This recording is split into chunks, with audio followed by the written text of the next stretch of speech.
in Zimbabwe, in Nigeria, in India, in Somalia. Same principle. The guy who built Econet, Strive in Zimbabwe. Same principle of MTN. Telecom, same principle. Same fiber. At least if you don't know fiber, your street they will damage it for some time now. Everybody knows, except we have, okay, my brothers who is not from here, in this country, for the past 2 years, they've been cutting the road, they've been cutting it up and down, and they're putting wire there. Same principle. And now we can do things. But when you look at all these things that we're talking about, it's very important we set a structure. Are we getting values? Are we getting values? Are we getting values? No? Yes. Or is it a waste of time? No, it's not. Wow. Okay. So, when we look at this, we've got to now see that generational wealth mindset is a fundamental shift that we need to be able to build on so that we can pass and it can last beyond the lifetime. And this is why a book which we're going to hear, Wealth Beyond a Lifestyle. We're going to lifetime. The Wealth Code.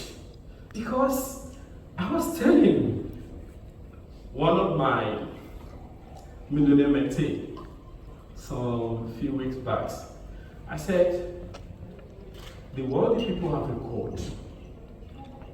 And the code is not being revealed to everybody. You only get it in this. One of my friends, Stephen Akintayo, he charges about $18,000 to $25,000 to mentor students. And I remember I paid about a couple of hundreds to be able to go to a school called Harvard, 2016. And in Harvard, I only went there to be able to learn some mindsets, how those guys think in that class. And it was a course called Strategic Planning. I was sent by my office in England for that course. And by the time I finished that course, I never remained the same. Because everybody in the room are all millionaires. Imagine you pay $250,000. It means that's about 25% of whatever you buy. If you're a millionaire, for example, you know. At least my students, they pay over $200,000 for the MBAs. How much is it? For MBA? So, how much? Roughly 220, 250. Yeah. It means for you to must have paid. That means that company is worth $1 million. But you can't play with what you don't have. You can't play with what you don't have. Remember the principle. Now, the company sends you for that because they know that when you come back, you're going to bring value. They would have sit down with the money and paid tax on it.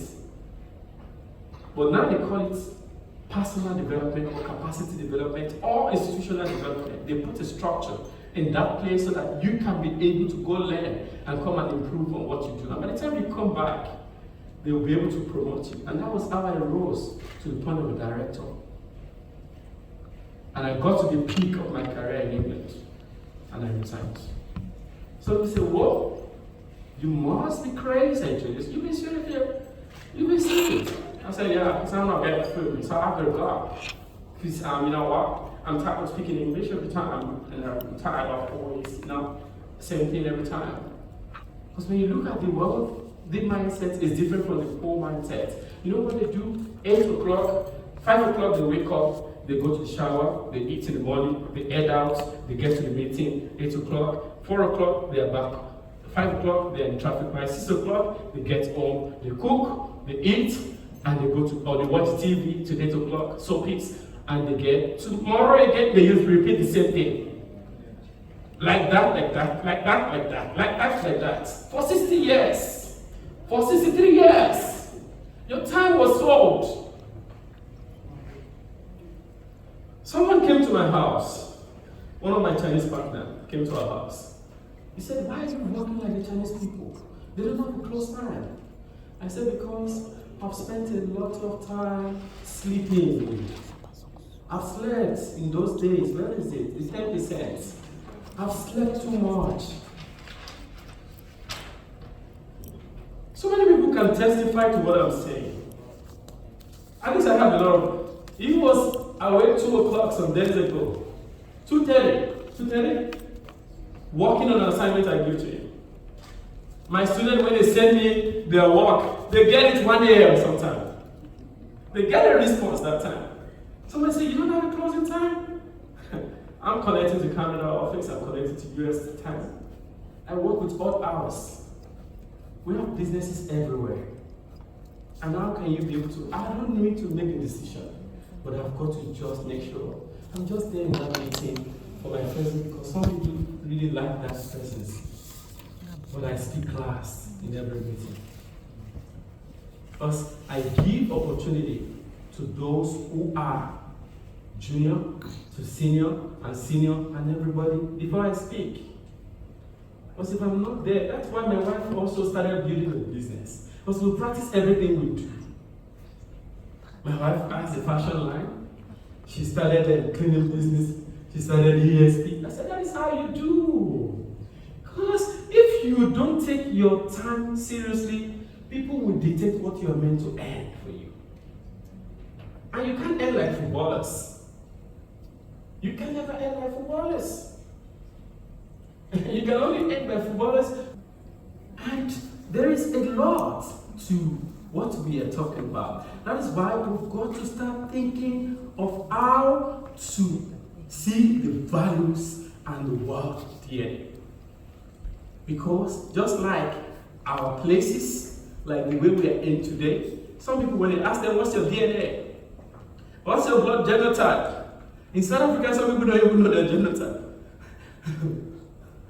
AAAS, blood group, OB, plus, what. Some people don't even know. In a family, as you can see, there is what I call a DNA. And DNA can only be shaped by your environment, the choices you make. Your environment, where you live, it informs the decision of how you think. I used to live in a place in my early days of life. When rain falls, water comes from the floor. And children go to school. I mean water, you know when it cracks on the floor. Right? Water comes from that floor.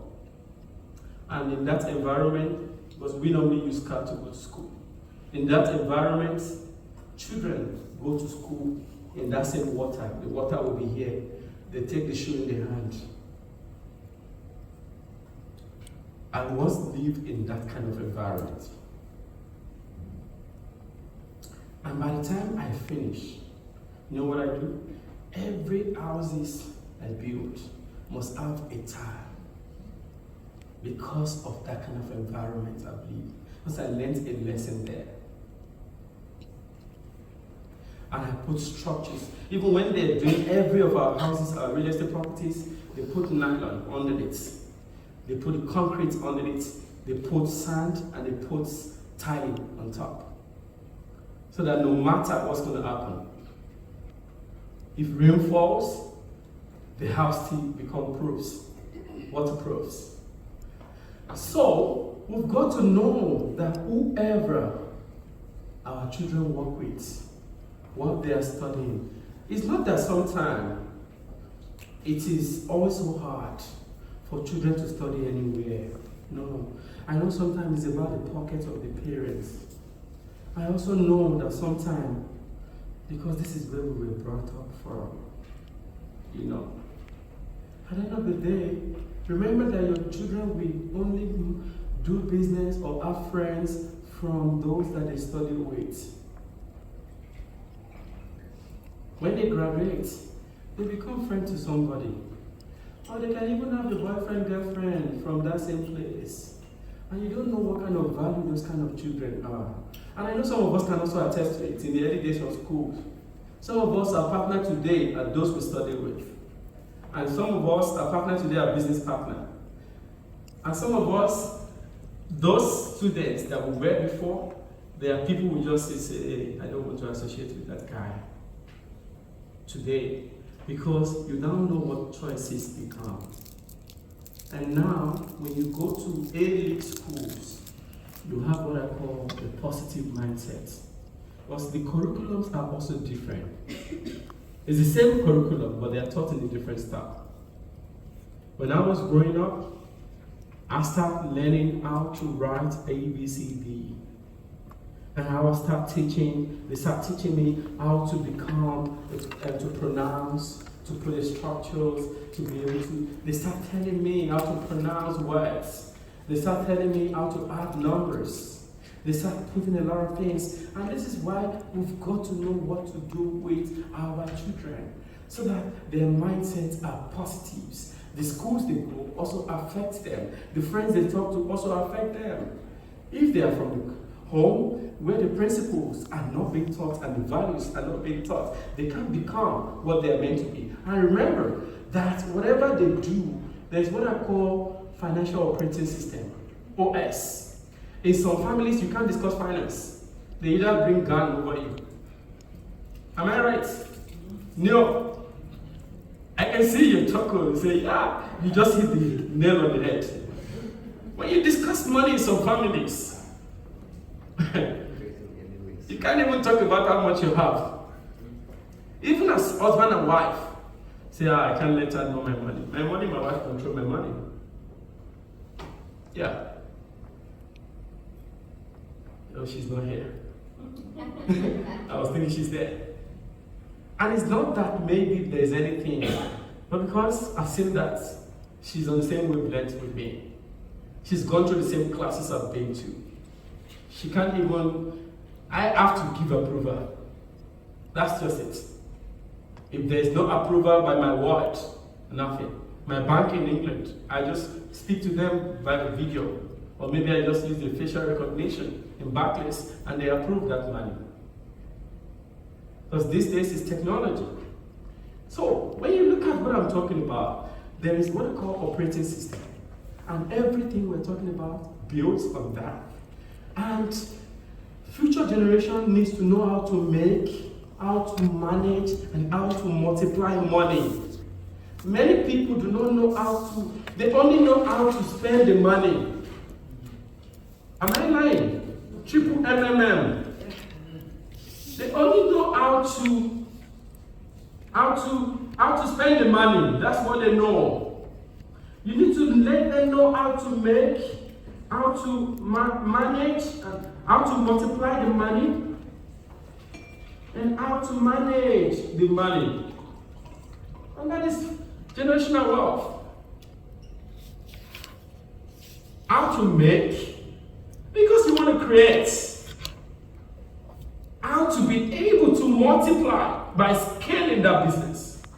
If I'm in entrepreneurship class,